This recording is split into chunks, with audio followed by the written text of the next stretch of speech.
Bonjour, pouvez-vous vous présenter? Alors, je m'appelle Laurent Gélin, je suis photographe et réalisateur animalier. Je travaille dans ce domaine-là depuis presque 30 ans maintenant, mais je le fais en professionnel depuis une vingtaine d'années. Et où vous êtes trouvé actuellement? Alors, actuellement, je suis à Saint-Louis, au Sénégal,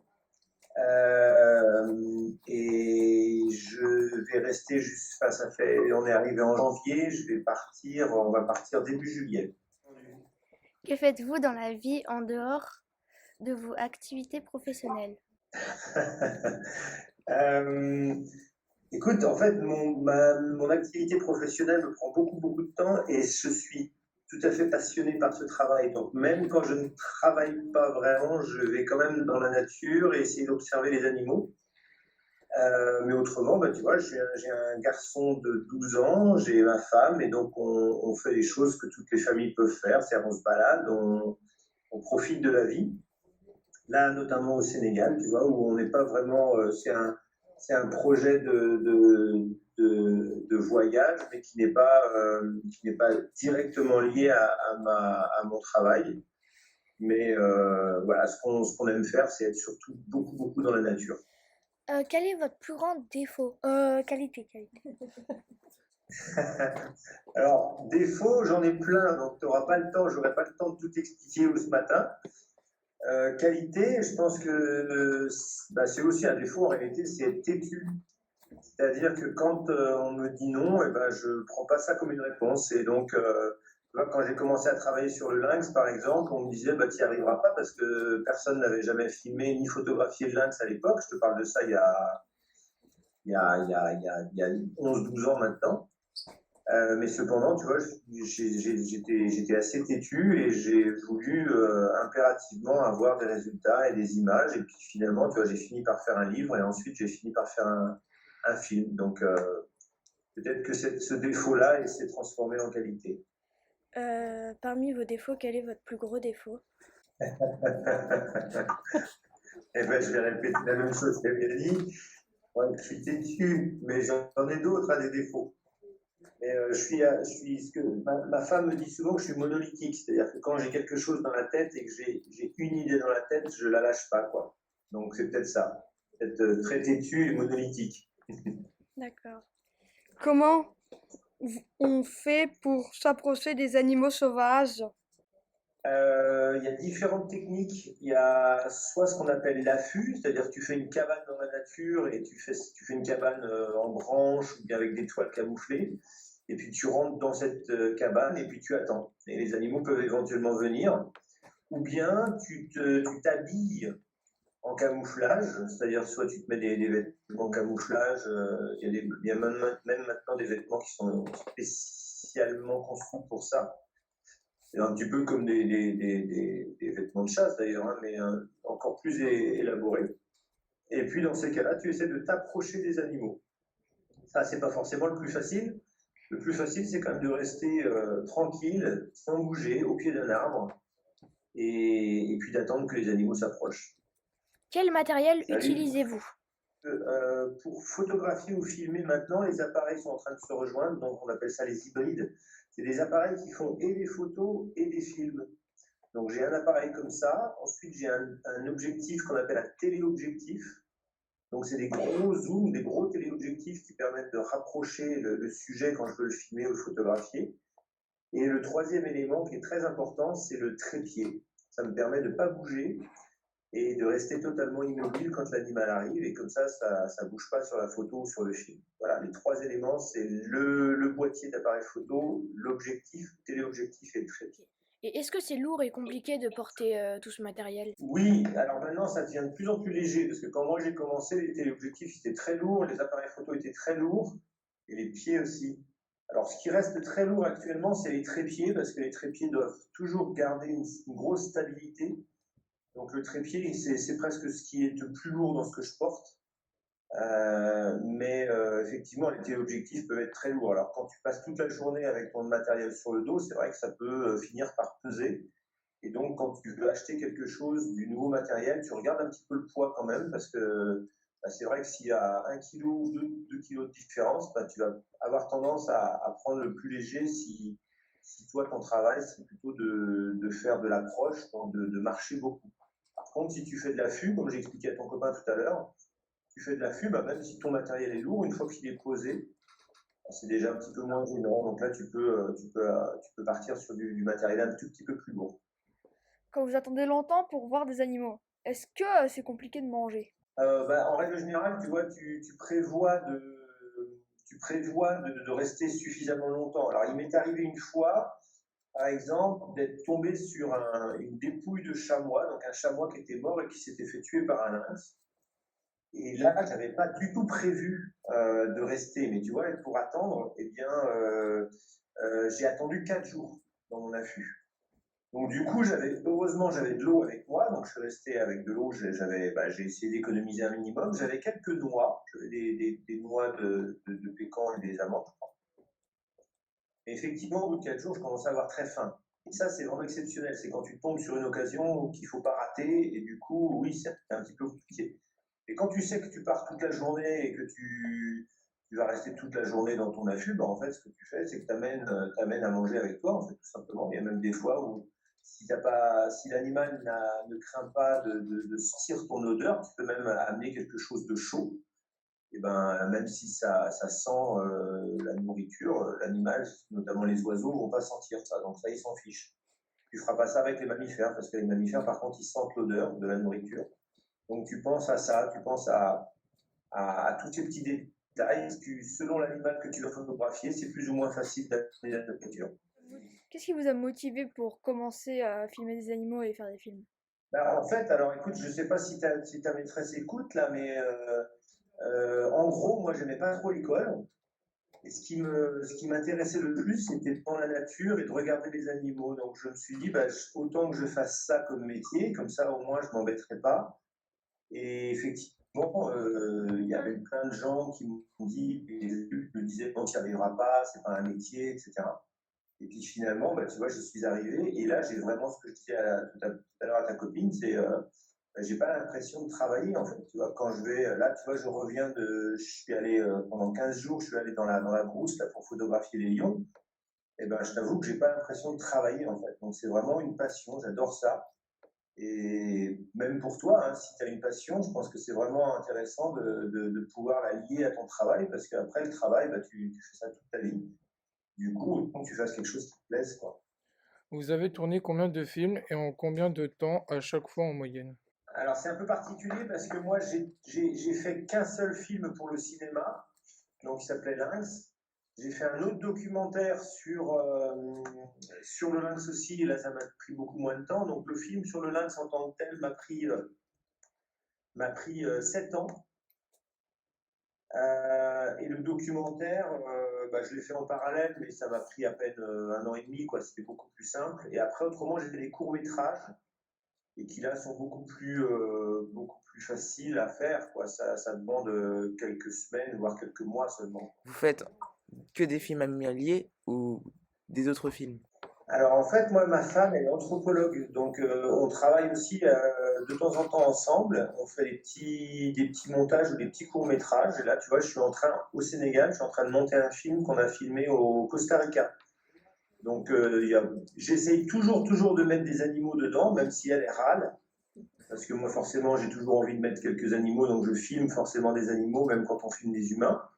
Mais là, tu vois, avec elle, je fais plutôt aussi du film anthropologique, quoi. Quel est le film que vous préférez le plus? J'aime bien les films de Kusturica, je sais pas si tu connais. Non.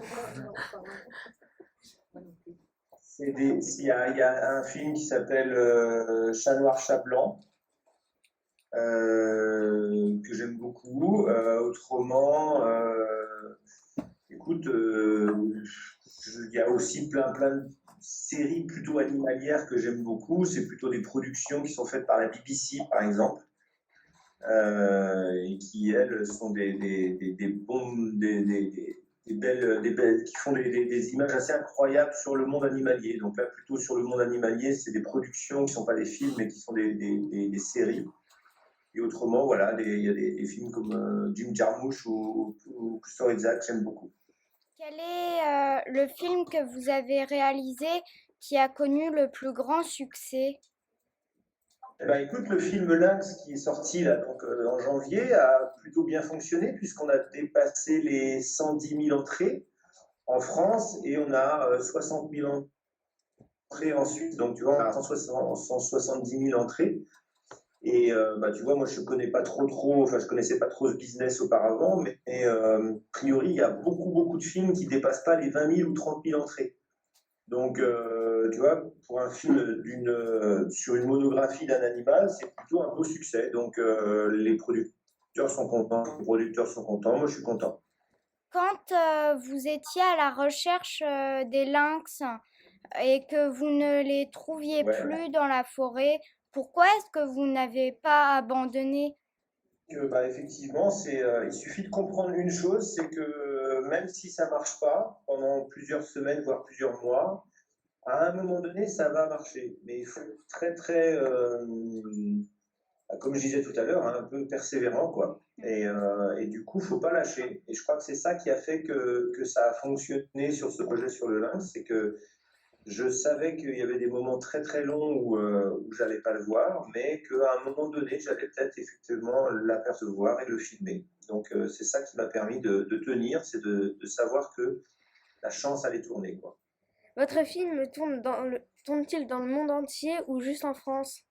Alors, il est diffusé en Suisse actuellement, en Suisse alémanique.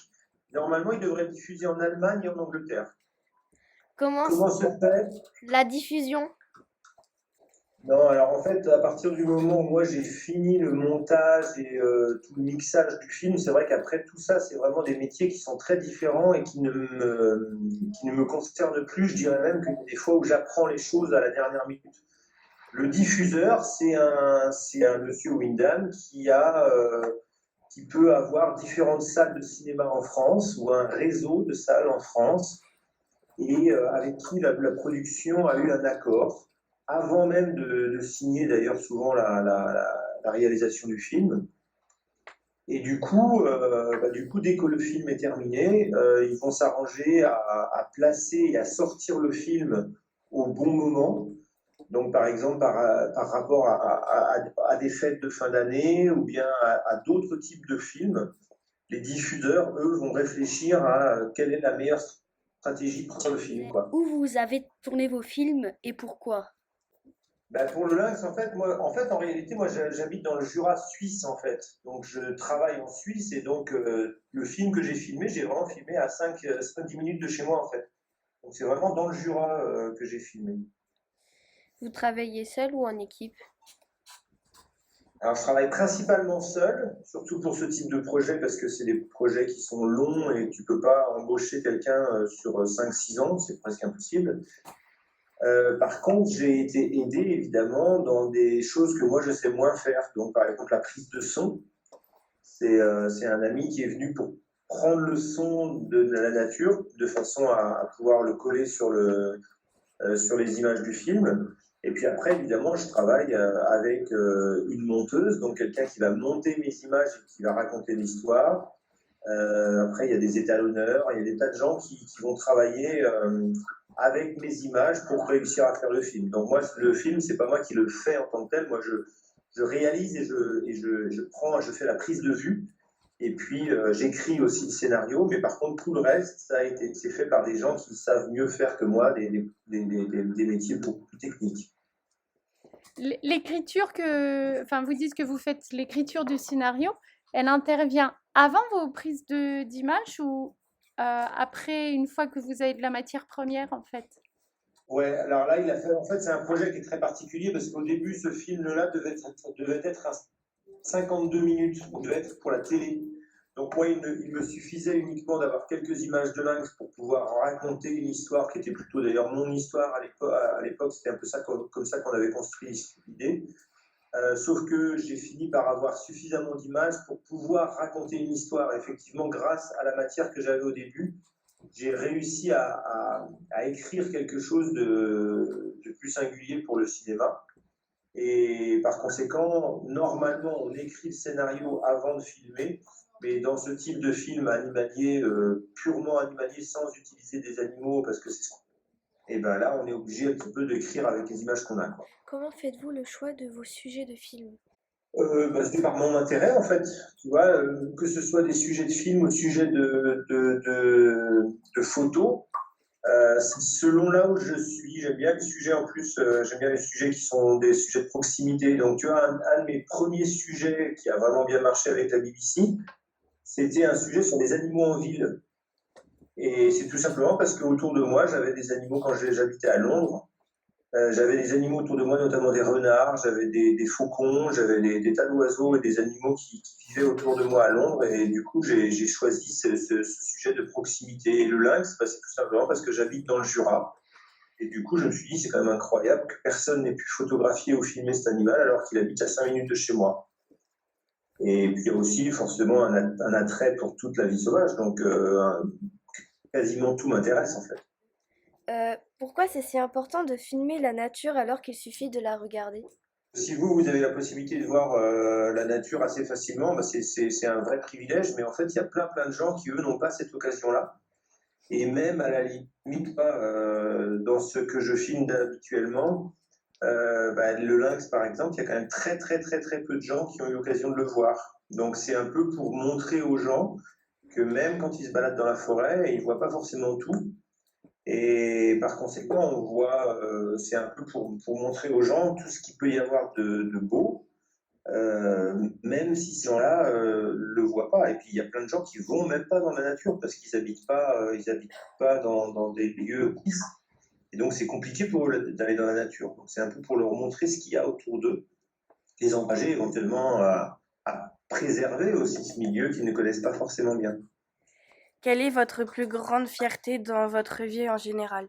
La fierté, c'est d'avoir réussi à avoir une belle famille et de réussir aussi à travailler dans un domaine que j'aime et dans lequel j'ai eu l'impression de faire les choses petit à petit, mais assez bien, et puis de ne pas trop me compromettre dans mes propres idées et dans ma vie du quotidien. Je crois que c'est ça qui me rend le plus fier.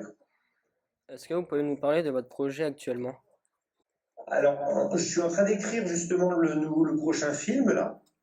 Et j'en parle pas trop pour le moment parce que même si j'ai déjà une production qui est intéressée, il y a une deuxième production une coproduction, la même production d'ailleurs que pour l'Inde, qui a signé. Donc, c'est des sujets sur lesquels j'ai d'être discret au début pour éviter pour éviter, je t'avoue, d'avoir des gens qui éventuellement utilisent cette idée-là pour le faire plus rapidement, peut-être moins, pas de la même façon de travailler sur le même sujet, quoi. Mais il y a effectivement un nouveau projet qui va sortir normalement. Avez-vous quelque chose à rajouter? Eh ben, ça, c'est plutôt un message pour tous les élèves, c'est-à-dire prenez bien en compte le fait que dans votre vie du quotidien, votre vie active, vous allez passer beaucoup de temps à faire des choses pour travailler, quoi. Et du coup, essayez bien de réfléchir à des choses qui vont vous plaire, en fait, parce que sinon, ça va être long, enfin, ça va pas être très agréable. Donc, malgré ce que les adultes peuvent vous dire, quand vous avez un rêve et quand vous avez envie de faire quelque chose, essayez d'y croire et de persévérer, parce que c'est plus agréable de travailler dans un domaine qu'on aime qu'un domaine qu'on n'aime pas.